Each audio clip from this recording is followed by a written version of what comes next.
오늘 하나님께서 우리에게 주신 말씀은 그발강변의 파수꾼이라는 제목으로 함께 말씀을 나누도록 하겠습니다. 첫 번째 본문 에스겔 1장 1절에서 3절 말씀 함께 봉독하겠습니다. 시작. 서른째 해 넷째 달 초닷새에 내가 그발 강가 사로잡힌 자 중에 있을 때에 하늘이 열리며 하나님의 모습이 내게 보이니 여호야긴 왕이 사로잡힌 지 5년 그달 초닷새라. 갈대아 땅 그발 강가에서 여호와의 말씀이 부시의 아들 제사장 나 에스겔에게 특별히 임하고 여호와의 권능이 내 위에 있으니라. 아멘. 에스겔 18장 1절에서 3절 말씀 같이 읽겠습니다. 시작. 또 여호와의 말씀이 내게 임하여 이르시되 너희가 이스라엘 땅에 관한 속담에 이르기를 아버지가 신 포도를 먹었으므로 그의 아들의 이가 시다고 하면 어찌 됨이냐. 주 여호와의 말씀이니라. 내가 나의 삶을 두고 맹세하노니 너희가 이스라엘 가운데에서 다시는 이 속담을 쓰지 못하게 되리라. 아멘. 세 번째 본문 에스겔 40장 1절에서 4절까지 말씀입니다. 시작. 우리가 사로잡힌 지 25째 해 성이 함락된 후 14째 해 첫째 달 10째 날에 곧 그날에 여호와의 권능이 내게 임하여 나를 데리고 이스라엘 땅으로 가시되 하나님의 이상 중에 나를 데리고 이스라엘 땅에 이르러 나를 매우 높은 산 위에 내려놓으시는데 거기에서 나무로 향하여 성읍 형상 같은 것이 있더라. 나를 데리시고 거기에 이르시니 모양이 놋같이 빛난 사람 하나가 손에 3줄과 측량하는 장대를 가지고 문에 서 있더니 그 사람이 내게 이르되 인자야 내가 내게 보이는 그것을 눈으로 보고 귀로 들으며 네 마음으로 생각할지어다. 내가 이것을 내게 보이려고 이리로 데리고 왔나니 너는 본 것을 다 이스라엘 족속에게 전할지어다 하더라. 아멘. 성경 속에는 시간과 공간 그리고 인간에 대한 세 가지 영역이 존재합니다. 그래서 성경을 읽어 내려갈 때에는 항상 이 세 가지 영역을 접하게 됩니다. 이 세 가지의 영역이 서로를 조화를 이루면서 구속사를 이루어가고 하나님의 나라를 향해 가는 과정을 우리에게 보여주게 됩니다. 성경에는 대략 2000년의 시간이 존재합니다. 그리고 1500곳의 공간이 존재하고 약 5000명의 사람이 성경 속에 등장하게 됩니다. 그런데 이 시간과 공간과 인간은 각각 별개로 존재하는 것이 아니라 서로가 함께 아주 긴밀하게 조화롭게 연결되어 있다는 것을 우리는 알아야 합니다. 따라서 성경을 읽거나 공부할 때 그 시간과 공간에서 그 사람이 어떻게 하나님의 이야기를 펼쳐가고 있는지를 볼 수 있는 눈을 갖는 것이 바로 성경을 건강하게 보는 관점이 되는 것입니다. 오늘 본문의 말씀을 나누기 전에 먼저 공간에 대한 이야기를 잠깐 말씀드리겠습니다. 앞에서 성경에는 약 1500곳의 공간이 존재한다 라고 말씀드렸는데 그 가운데에는 구약과 신약을 통틀어서 성경의 주요 무대가 약 7번 바뀌게 됩니다. 이 7번의 바뀌는 상황 가운데에서 1500곳의 공간을 세부적으로 성경이 이야기하고 있다는 겁니다.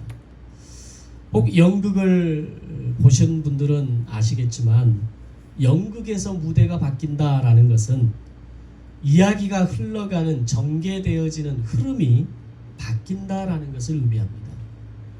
또는 새로운 전개를 펼쳐갈 때, 새로운 인물에 대한 이야기를 펼쳐갈 때 무대가 바뀌게 됩니다. 성경에서의 무대 변화는 이런 의미를 가지고 있으면서 동시에 한 가지 더 중요한 의미를 가지고 있습니다. 그것은 이 7번의 무대 변화의 중요한 이유가 항상 여호와의 이름을 두려고 택하신 곳이라는 전제를 가지고 있다는 겁니다. 따라서 여호와의 이름을 두려고 택한 곳을 말씀하시면서 무대가 형성되고 그 여호와의 이름을 두려고 택하신 곳이 완성되어지면서 그리고 진행되어지면서 여호와의 이 성경의 주요 무대가 7번 바뀌게 된다라는 겁니다. 그럼 성경에 나타난 주요 무대의 7개의 주요 무대는 무엇이며 그 무대들이 어떻게 달라져 갔는가를 먼저 좀 설명하고자 합니다. 첫 번째 무대는 갈대아 우르에서 가나안으로의 변화였습니다. 하나님께서 아브라함을 갈대아 우르에서 부르시고 내가 네게 지시할 땅, 내가 네게 보여줄 땅으로 가라고 말씀하셨을 때 아브라함은 그 명령을 온전히 순종함으로 첫 번째 무대의 변화가 성공하게 됩니다. 그리고 그 아브라함에게 보여주었던 그 말씀하셨던 그 보여줄 땅이 500년 후에 여호와의 이름을 두려고 택하신 곳이 되어지게 됩니다. 그것을 이루시기 위해서 하나님은 500년 전 아브라함을 갈대아 우르에서 불러내셔서 내가 너에게 보여줄 땅, 내가 너에게 지시할 땅으로 가라고 말씀하셨던 겁니다. 자, 두 번째 무대는 가나안에서 애굽으로의 변화였습니다. 자, 요셉이 형들의 시기로 인해서 애굽의 노예로 팔려갈 때까지만 해도 자신이 경험했던 그 고통스러운 13년의 시간을 아마 제대로 이해할 수 없었을 겁니다. 그런데 30세에 애굽의 총리가 되고 바로로부터 부여된 전권을 가지고 14년 애굽 위기 프로젝트를 시행하면서 바로 그때서야 하나님이 왜 나를 앞서 애굽으로 보내셨는지를 이해하게 되고 자신의 형들과 아버지를 애굽으로 오게 하면서 가족 단위의 이스라엘이 민족 단위의 사이즈로 키워지게 됩니다. 그래서 장차 여호와의 이름을 두려고 택하신 곳 그 약속의 땅으로 들어가기 위한 준비를 400년 동안 애굽에서 마치게 되어집니다. 세 번째 무대는 애굽에서 광야로의 변화였습니다. 하나님은 준비된 모세를 부르셔서 애굽의 노예로 400년 동안 생활했던 히브리 민족을 광야로 인도하시게 됩니다. 그 광야에서 40년의 시간을 통해서 제사장 나라를 시작하게 하시고 만나와 메추라기로 그리고 5대 광야 훈련으로 그리고 제사장 나라 로스쿨 교육을 통해서 약속의 땅으로 들이시기 위한 완벽한 준비를 갖추시게 합니다. 따라서 가나안에서의 애굽으로의 이동이 사이즈를 키우시기 위한 목적이었다면 애굽에서 광야로의 이동은 퀄리티를 높이기 위한 목적이었다라는 겁니다. 그 목적을 이루었음을 보여주는 증거가 바로 만나 세대의 탄생입니다. 우리 한 영화에서 배우가 그런 말을 하죠. 너 다 계획이 있구나. 뭐 이런 말을 자기 자녀를 보면서 한 것을 본 기억이 있을 겁니다. 하나님은 오늘 우리의 인생과 시간과 공간의 역사 가운데에서 다 계획을 가지고 계셨던 겁니다. 자, 네 번째 무대는 광야에서 가나안으로의 변화였습니다. 하나님께서는 40년 광야 생활을 훌륭하게 마친 모세의 뒤를 이어서 여호수아를 후계자로 세우게 됩니다. 그리고 가나안 입성의 지도자, 새로운 지도자로 세우게 됩니다. 가족에서 민족으로, 민족에서 나라로 틀을 갖추게 하시고 아브라함에게 500년 전에 약속했던 그 민족에 대한 약속을 드디어 여호와의 이름을 두려고 택하신 곳 그 가나안을 향해서 여호수아가 백성들을 데리고 가나안 입성을 하게 되어진 겁니다. 500년 후 이스라엘 백성의 성막을 통해서 그리고 1000년 후 다윗을 통해서 성전을 짓게 하시면서 바로 그 가나안에서 여호와의 이름을 두려고 택하신 곳이 완성되어지게 되는 겁니다. 다섯 번째 무대는 예루살렘에서 바벨론으로의 변화입니다. 자, 북왕국 이스라엘이 아수르에 의해서 BC 722년에 멸망하고 예레미야의 예언대로 남왕국 유다도 150년 후에 BC 586년 바벨론에 의해서 멸망했을 때 남유다 이스라엘의 운명은 바벨론의 포로로 끌려가서 70년의 포로 기간을 갖게 됩니다.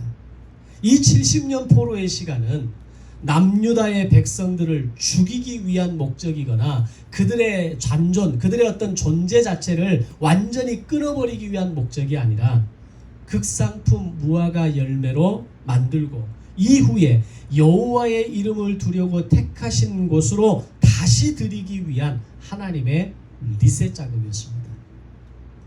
여섯 번째 무대는 바벨론 페르시아에서 예루살렘으로의 변화입니다. 앞에 다섯 번째 단계에서 바벨론으로 옮겨졌던 그들이 70년 포로 기간을 자포자기와 절망의 시간으로 살지 않고 하나님께 회개함으로 회복의 소망을 품고 기다림으로 말미암아 그들은 마침내 극상품 무화과 열매가 되어지게 됩니다. 그리고 하나님께서는 그들을 다시 예루살렘으로 옮기시게 되는데 그때 사용했던 방법은 당시 제국의 패권을 장악했던 페르시아 제국의 아주 적극적인 협력과 지원을 등에 업고 그리고 수룹바벨의 인도로 시작된 변화였다는 겁니다. 페르시아를 등에 업고 고국으로 돌아가는 유대인들을 어느 누가 감히 건들 수 있었겠습니까? 하나님은 예레미야를 통해 약속하셨던 대로 이제 마지막 여섯 번째 무대인 바벨론 페르시아에서 예루살렘으로 그들을 다시 돌아오게 하셔서 여호와의 이름을 두려고 택하신 곳 성전을 재건하고 에스라를 통해 말씀 운동이 시작되고 느헤미야를 통해서 성벽이 재건되는 기쁨을 경험하게 되는 겁니다. 이것이 여섯 번째 무대의 모습입니다. 이렇게 구약의 시간과 공간 속에서 모두 여섯 번의 무대가 변하게 됩니다. 그리고 마지막 일곱 번째 무대는 신약으로 넘어와서 예루살렘에서 땅끝으로의 변화였습니다. 예수님께서 십자가 죽음 부활 승천을 통해서 몸된 성전을 이루셨을 때 이제 더 이상 여호와의 이름을 두려고 택하신 곳은 건물이 아니었습니다. 그곳이 어디든 신분과 소속이 어떠하든 예수 그리스도를 구주로 믿고 고백하는 현장이 교회이며 이것을 이루시기 위해서 예수님은 제자들을 향해 마지막 지상명령을 주시면서 땅끝으로 가라는 것이었습니다. 예수님의 이 마지막 지상명령을 따라서 사도 바울을 비롯한 수많은 사도들이 땅끝으로 향했고 21세기를 살아가는 지금 우리에게 주어지는 역사의 무대도 나의 삶의 현장에서 땅끝을 바라보며 직접 가서 복음을 전하는 자로 또는 선교사를 지원하고 그들을 보내는 자로서의 역할을 감당하고 있는 겁니다.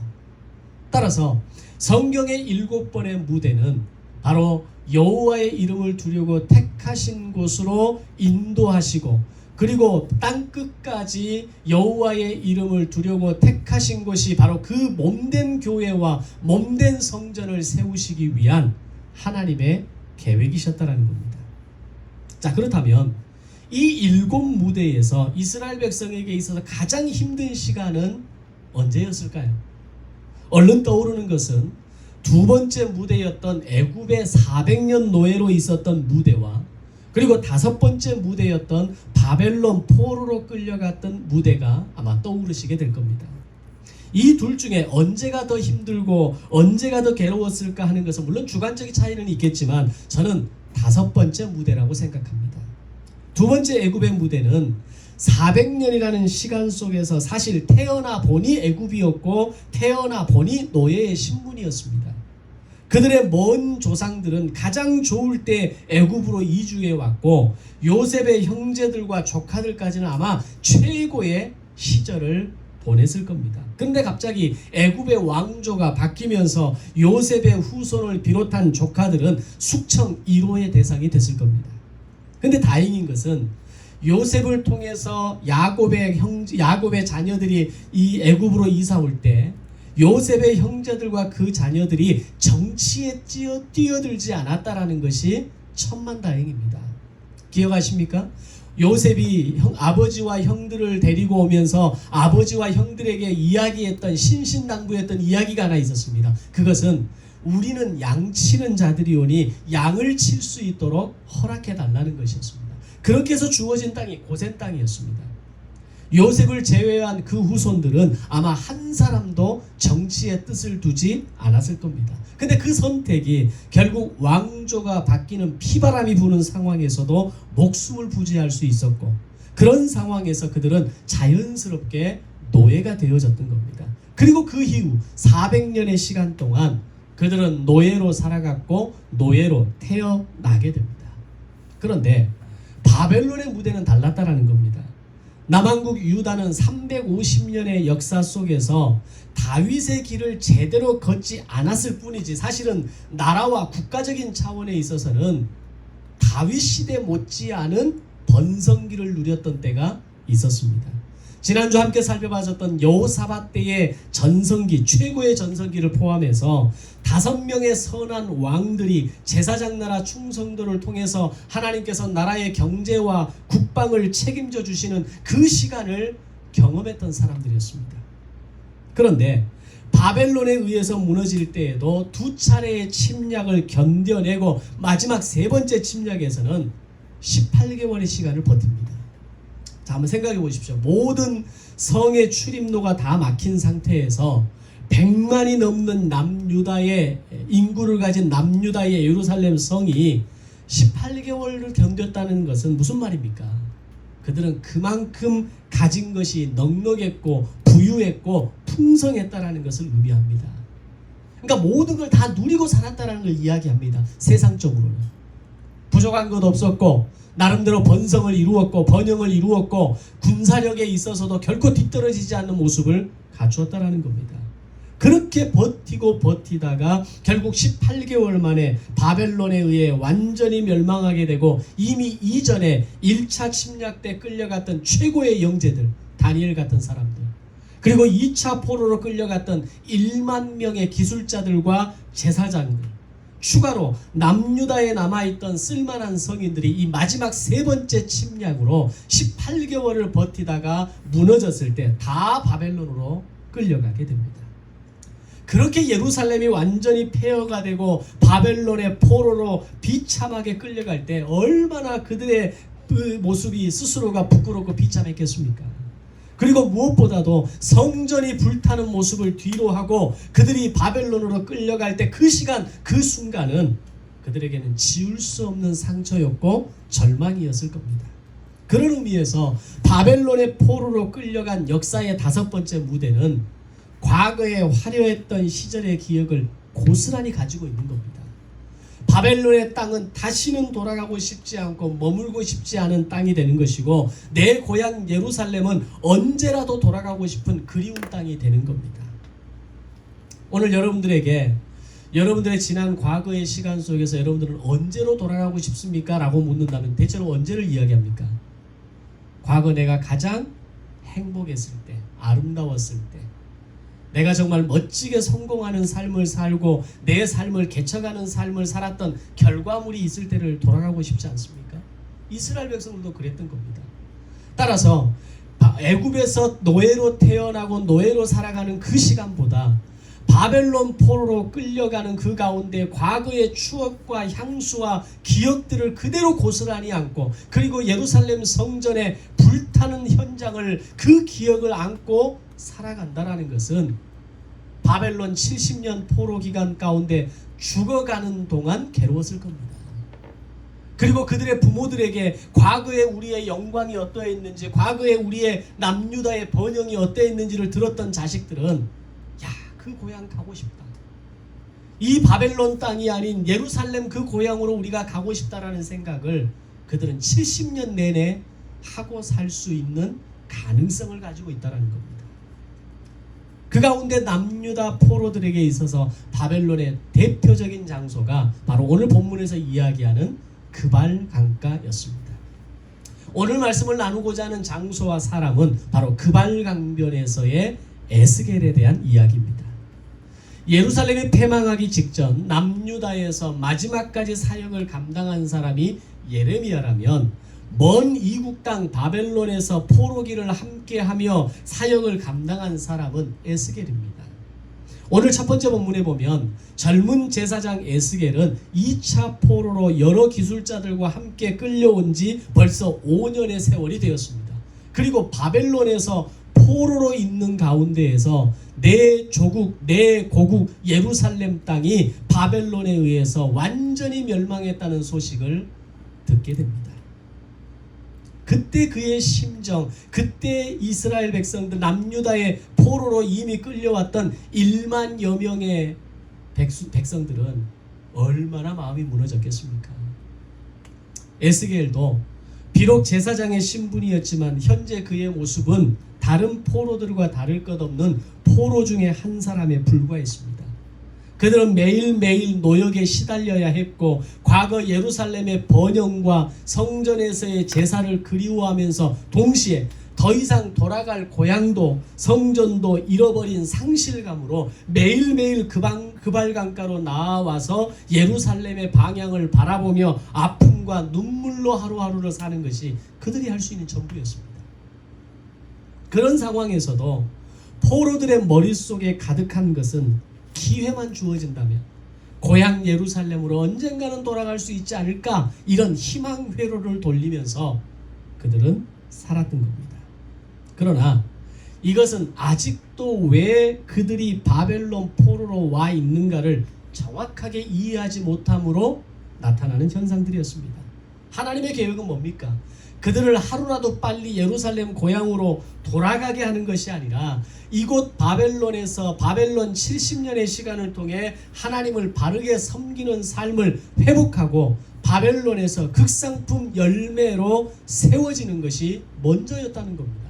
그런데 그들은 이것을 알지를 못했습니다. 눈만 뜨면 원망하기 시작했고 눈만 뜨면 불평과 불만과 절망과 자괴감 속에서 왜 우리가 이곳에 있어야 하는가에 대해서 그들은 토로하기 시작합니다. 그들은 현실을 비관적으로 생각하면서 동시에 지금의 현실은 자기들의 잘못이 아니라 바로 조상들의 죄, 바로 부모의 죄로 인해서 일어난 결과라고 생각하는 엄청난 착각을 하게 되어집니다. 그럼 모든 원망의 화살이 누구에게로 돌아가겠습니까? 내 조상들, 내 부모에게 돌아가는 겁니다. 그들을 원망하면서 자신들의 신세를 한탄하면서 하루하루를 눈물로 살아가는 겁니다. 그것이 오늘 두 번째 본문에서 이야기하는 신포도에 대한 이스라엘의 속담입니다. 그들이 아버지가 신포도를 먹었기 때문에 아들의 이가 시다라고 말합니다. 즉 자신들의 조상과 부모가 신포도를 먹음으로 인하여서 자신들의 이가 시게 된 것처럼 자신들은 아무런 잘못이 없음에도 불구하고 내 부모가 실수하고 내 조상들이 죄악을 저지름으로 인해서 우리가 지금 이런 고통의 시간을 겪고 있다는 착각을 하고 있는 겁니다. 그런 상황에서 나올 수 있는 게 뭐밖에 없겠습니까? 분노, 불평, 절망, 이런 거 말고는 그들의 입에서 나올 수 있는 게 없는 겁니다. 그런데 하나님께서는 이렇게 말하는 포로들을 향해서 이렇게 말씀하십니다. 내가 나의 삶을 두고 맹세하건대 다시는 이 속담을 쓰지 못하게 하겠다라는 말씀이었습니다. 다시 말하면 지금 너희들의 포로의 시간과 이 절망은 너희 조상들의 죄가, 너희 부모들의 죄가 문제가 아니라 너희 각 사람이 범한 죄악 때문이라고 에스겔을 통해서 분명하게 말씀하시는 겁니다. 오늘 우리의 인생에서 정말 힘들고 괴롭게, 정말 오늘 우리의 인생을 악으로 깡으로 살아가는 사람들이 저지르는 실수 중에 하나가 이런 겁니다. 아무도 나를 도와주지 않았다는 겁니다. 내 부모가, 내 조상이 못 살고 힘들고 그들의 어떤 죄악으로, 그들의 그 어떤 실수와 연약함으로 오늘 나의 인생이 이렇게 막히는 인생을 살아간다라고 이야기합니다. 또는 오늘 우리 인생의 시간에 있어서 다 남 탓입니다. 네 탓이고 당신 때문이고 남편 때문이고 아내 때문이고 자식 때문이고 부모 때문이고, 이게 오늘 이 시대를 살아가는 현대인들의 모습이라는 겁니다. 그런 사람들의 입에서 나오는 이야기는 불평불만밖에 나올 수 없는 겁니다. 나는 아무런 잘못이 없는데, 나는 그저 열심히 살려고 한 노력밖에 없었는데, 그런데 하나님은 그것은 너의 조상의 문제가 아니라 네 부모의 문제가 아니라 너희 각 사람이 범한 죄 때문이다 라고 분명하게 말씀하셨던 겁니다. 그리고 에스겔을 이스라엘 백성들의 파수꾼으로 세우셔서 너희들이 왜 바벨론으로 끌려왔는지를 설명하게 합니다. 그리고 지금 무엇을 회개하고 무엇을 어떻게 바꾸고 잘라내야 하는지를 깨닫게 합니다. 동시에 그들을 위로하고 격려하는 일을 하게 하십니다. 그렇게 에스겔은 힘든 노역으로 포로의 삶을 살면서도 노역이 끝나면 그발강가로 나아가서 포로로 끌려온 이스라엘 백성들을 위로하면서 동시에 왜 우리가 포로로 끌려갈 수밖에 없었는지, 그리고 이후로는 포로된 우리가 어떻게 해야 하는지를 가르치기 시작합니다. 에스겔의 교육의 대상은 크게 두 부류였습니다. 첫 번째는 1차 포로로 끌려와서 바벨론 궁에 거하는 다니엘과 같은 0.1%의 영재들이었습니다. 바벨론이 가지고 있는 전략 중에 하나는 그들을 바벨론화 시켜서 바벨론을 이끌 차기 지도자로 세우는 것이 목적이었습니다. 그리고 그런 바벨론의 전략을 에스겔이 그대로 두고 볼 수가 없었던 겁니다.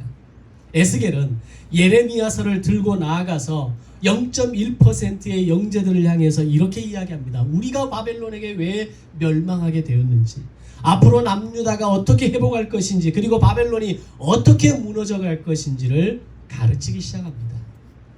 과거 우리나라가 일제 식민 치하에 있을 때 많은 사람들이 친일을 했다라는 것을 잘 압니다. 독립군들이 가장 무서워하고 조심해야 될 대상은 정작 일본군이 아니라 친일파였다라고 하는 걸 보면 그들이 얼마나 악랄하고 집요했는가를 알 수 있습니다. 그렇게 친일을 했던 사람들이 정말 집요하게 독립군들을 잡아들이고 고문하고 죽였던 이유는 딱 한 가지입니다. 일본 제국은 영원할 것 같았다라는 겁니다. 그리고 일본이 무너질 때 친일을 했던 사람들이 공통적으로 하는 말은 이 말이었습니다. 일본이 무너질 것은 상상도 하지 못했다라는 겁니다. 그래서 그들은 그렇게 일본에 충성했고 친일파로 독립군들을 잡아 죽이고 가두고 고발하는 일을 서슴없이 감행했던 겁니다. 마찬가지로 바벨론이 겉으로 보여지는 모습으로는 어느 누구도 절대로 멸망할 것이라고 생각하는 사람은 아무도 없었다는 겁니다. 심지어 페르시아가 바벨론을 쳐들어오는 상황에서도 바벨론은 모든 성문을 걸어 잠그고 몇 달에 걸쳐서 그 성 안에서 했던 것은 잔치였습니다. 성 밖은 페르시아의 군대로 완전히 둘러싸여 있는 상황에서도 바벨론이 했던 것은 6달에 걸친 잔치가 이 성 안에서 진행되었다라는 겁니다. 그건 뭘 말하는 겁니까? 그들 나름대로도 우리는 절대로 망하지 않는다. 우리 성문을 뚫고 들어올 수 있는 군대는 없다는 것이 그들의 확신이었다는 겁니다. 그 정도로 바벨론 제국은 강했고 튼튼했고 난공불락의 성이었습니다. 근데 만약에 0.1%의 영재들이 바벨론은 영원할 것이라는 생각이 굳어진다면 어떤 상황이 벌어질까요? 그들은 고국을 그리워하지 않았을 겁니다. 그들은 내 조국 고향 예루살렘으로 돌아가고자 하는 소망을 가지지 않았을 겁니다. 완전히 바벨론인이 되어져서 바벨론에 충성해서 이 바벨론이 나의 후손들에게 주어지는 영광의 제목이 될 것을 그들은 바라면서 더욱 바벨론에게 충성했을 겁니다.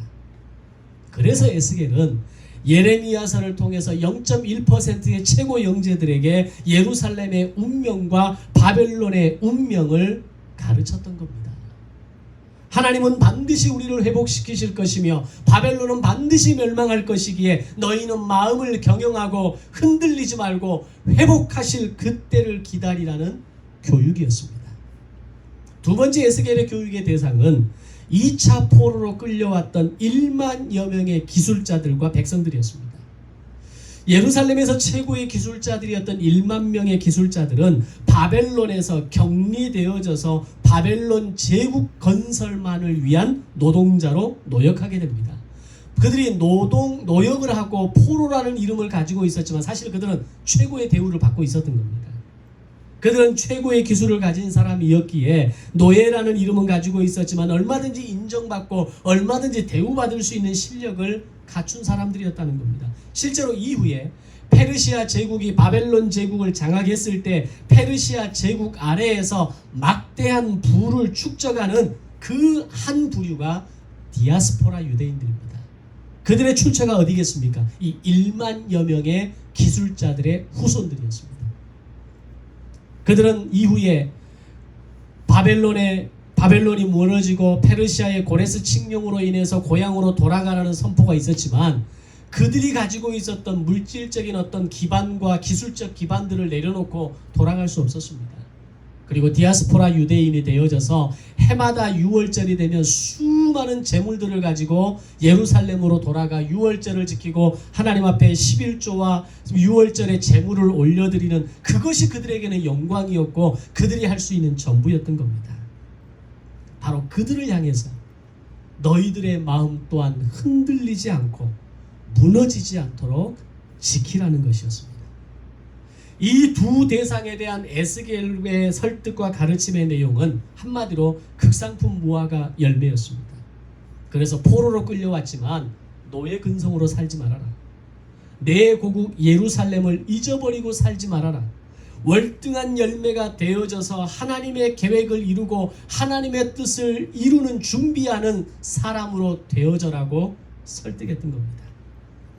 그리고 교육의 내용을 통해서 앞으로 우리가 이루어 가야 할, 우리가 걸어가야 할 70년의 시간은 단지 포로의 시간이 아니라 징계의 70년, 안식의 70년, 교육의 70년, 바벨론 제국 수명의 70년임을 지속적으로 가르치게 됩니다. 결과는 놀라운 성과로 나타납니다. 바벨론 왕실에 거하는 0.1%의 영재들 뿐만 아니라 1만 명의 최고의 기술자들과 백성들이 전혀 위축되지 않고 자신의 지혜와 기술과 역량들을 키워가고 성장해갔고 백성들은 그발강가에서 파수꾼으로 세워진 에스겔과 함께 회개운동과 예레미야서와 열왕기서를 통해서 제사장 나라를 재학습하기 시작합니다.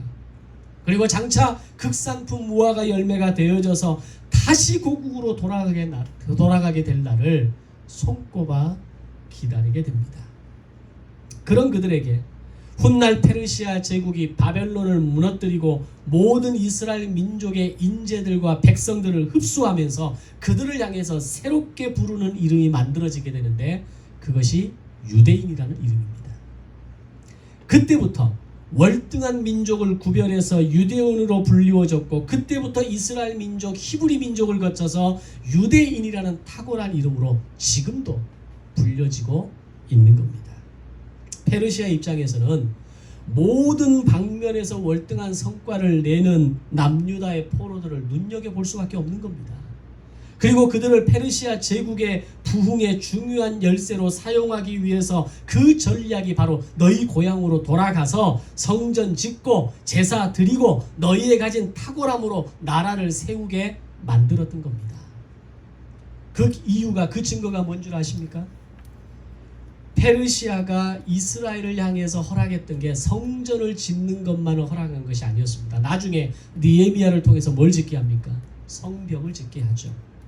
성벽을 짓는다는 것은 이건 어마어마한 허락입니다. 과거 바벨론이 예루살렘, 남유다 예루살렘을 무너뜨릴 때 얼마나 걸렸다고 했습니까? 18개월 걸렸습니다. 그 이전에 150년 전에 아수르가 북이스라엘을 무너뜨릴 때, 사마리아 성을 무너뜨릴 때 몇 년 걸렸습니까? 3년 걸렸습니다. 성벽이 만들어지면 더 이상 그 성을 마음대로 주무를 수 없는 상태가 되는 겁니다. 그런데 페르시아는 이스라엘을 향해서 성전을 짓고 나라를 세우고 성벽을 만들 것을 허락했다는 겁니다. 우수한 인재로, 월등한 민족으로 하나님의 뜻으로 훈련되고 준비되어지고 다듬어진 그들을 하나님은 페르시아를 통해서 그들을 다시 제사장 나라로 리셋업해가는 과정을 오늘 우리는 보고 있는 겁니다. 그발강변의 파수꾼으로 세워진 에스겔을 통해서 왜 우리가 바벨론 포로로 끌려오게 되었는지를 분명히 알았기 때문입니다. 그리고 자신들이 이곳 바벨론에서 보내야 할 70년의 포로의 기간이 무엇을 의미하는지를 분명히 깨달았기 때문입니다. 오늘 우리가 나의 삶의 자리에서 자기를 들여다볼 수 있는 힘이 있고 내가 무엇을 바로잡아야 하는지 하나님이 나에게 무엇을 원하시는지 그것만 분명하게 알 수 있다면 우리의 현재와 미래는 분명하게 달라지게 될 것입니다. 많은 사람들이 이 코로나 시대에 어려워합니다. 일반적인 어떤 월급이 나오는 그런 어떤 일반적인 직장을 다니시는 분들은 그나마 좀 덜하지만 자영업을 하고 있거나 영업을 하고 있거나 나름대로 사업을 하는 분들은 정말 최고의 바닥의 시간을 우리가 지금 살아가고 있는 것을 보게 됩니다. 원망과 불평과 불만, 마음의 실망과 절망과 자괴감이 올라올 수밖에 없는 상황들입니다. 그러나 오늘 이 시간 우리가 하나님 앞에 질문해야 합니다. 우리가 말씀 앞에서 우리 자신을 들여다봐야 합니다. 하나님, 오늘 이 코로나 시기 가운데에서 내가 준비해야 될 것이 무엇입니까? 이 코로나의 어려운 상황 가운데에서 어떻게 이 시간을 내가 견뎌내고 이겨나갈 수 있겠습니까? 하나님께 지혜를 구하고 자기 자신을 들여다보고 하나님 앞에 마음을 겸비하고 오늘 다시 우리의 인생을 새롭게 세워나갈 오늘 우리의 인생의 경영의 노트가 세워져야 하는 겁니다. 누구 때문에 내가 이런 고생을 하고 있는 것이 아니라 나의 인생이 막히고 괴로운가를 한탄하는 것이 아니라 하나님 앞에 회개하고 풀어내야 할 것은 무엇인지, 지금의 외로움과 고통의 시간이 무엇을 이루시기 위한 시간인지를 이해한다면 오늘 저와 여러분의 인생은 분명히 달라지게 될 것입니다. 에스겔은 거기서 끝나지 않았습니다. 그발강변에서 백성들을 매일매일 위로하고 격려하는 파수꾼의 일을 감당하면서 또 하나의 새로운 희망을 백성들을 위해 준비하게 되는데 그것은 바로 성전 건축 조감도였습니다. 오늘 세 번째 본문의 내용입니다. 에스겔은 반드시 고국으로 돌아가게 될 것을 알고 믿었습니다.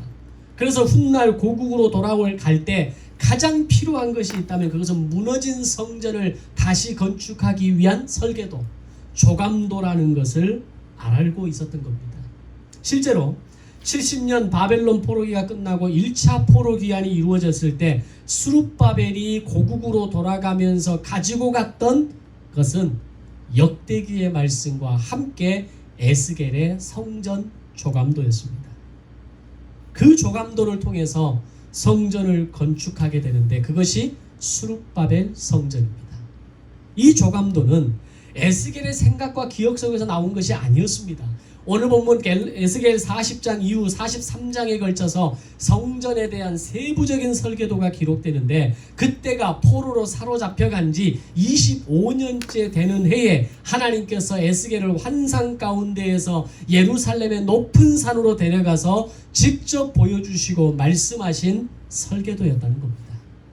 그것을 에스겔은 아주 자세히 기록하고 그것을 조감도를 만들어서 훗날 오늘 우리의 후손들이 고향으로 돌아갈 때 그 조국의 땅에서 예루살렘 성전을 다시 재건할 근거를 제시했던 겁니다. 사실 이게 얼마나 어려운 건지 우리가 조금 생각해 볼 필요가 있습니다.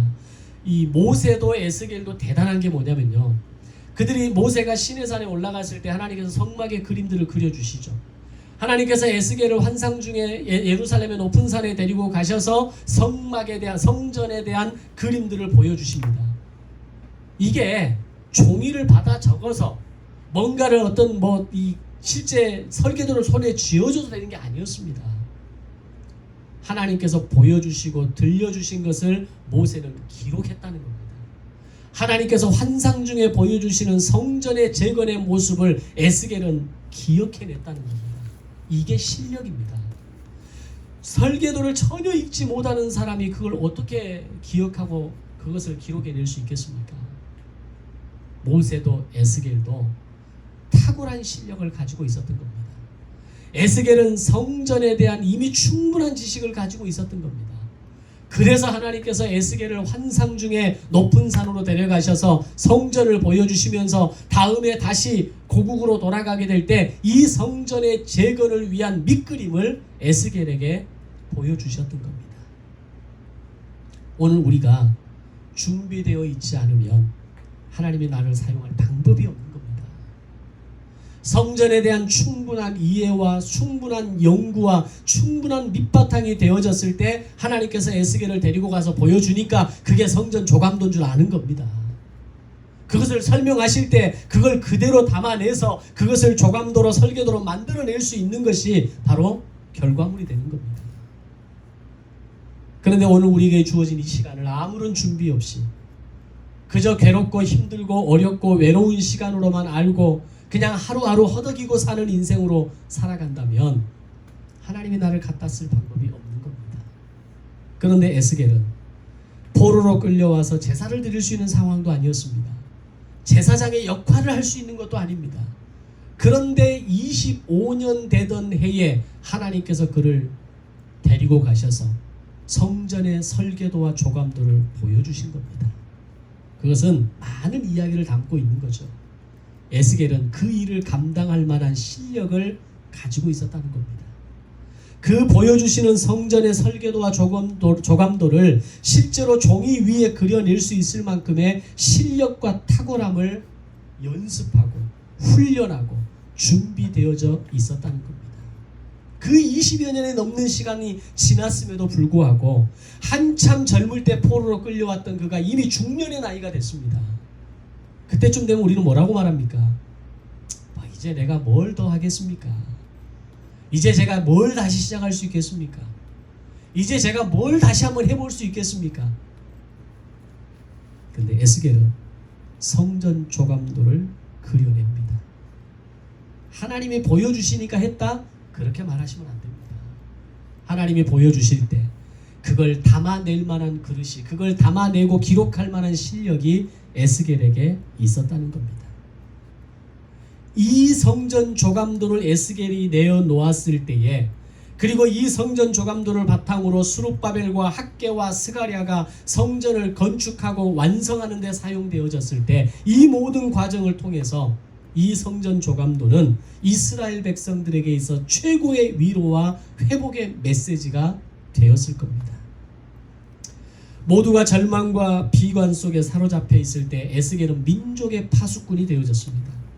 그리고 하나님의 마음을 전달하는 통로로 사용되어집니다. 그리고 그를 통해 성전 조감도가 완성되어지는 희망의 불씨로 사용되어집니다. 오늘 우리의 삶이 어렵고 힘들 때 누군가를 탓하고 자신을 비관하고 부끄러워하는 인생이 아니라 오늘 나에게 말씀하시는 아버지의 뜻이 무엇인지를 알기를 원하고 내가 누군가의 파수꾼이 되어주기를 원하고 세상 사람들에게 희망의 씨앗을 제공할 수 있는 생명력 있는 그리스도인이 되시기를 주님의 이름으로 축원합니다. 그러기 위해서 우리는 오늘을 준비하는 겁니다. 성경을 통독하고 자기경영 노트를 기록하고 독서를 하고 말씀을 준비하고 오늘 어떤 기술과 오늘 내가 새롭게 배워나가야 될 영역들을 축적해 나가는 겁니다. 내가 뭘 더 할 수 있겠어? 지금의 상황에서 내가 할 수 있는 건 아무것도 없어. 이런 절망의 소리가 아니라 하나님 오늘 나를 향한 당신의 계획이 무엇입니까? 갈렙이 그런 얘기하지 않습니까? 내가 오늘날 85세로 돼 하나님이 함께 하시면 내가 그 땅을 능히 취하리라. 오늘 여러분에게, 오늘 저와 여러분에게 이런 하나님의 말씀을 통해 주시는 자신감과 그리고 나를 향해 가지고 계시는 하나님의 그 크신 계획하심을 통해서 사용되어지고 쓰임받는 인생이 되시기를 주님의 이름으로 축원합니다. 기도하겠습니다. 사랑의 아버지 하나님, 은혜를 감사합니다.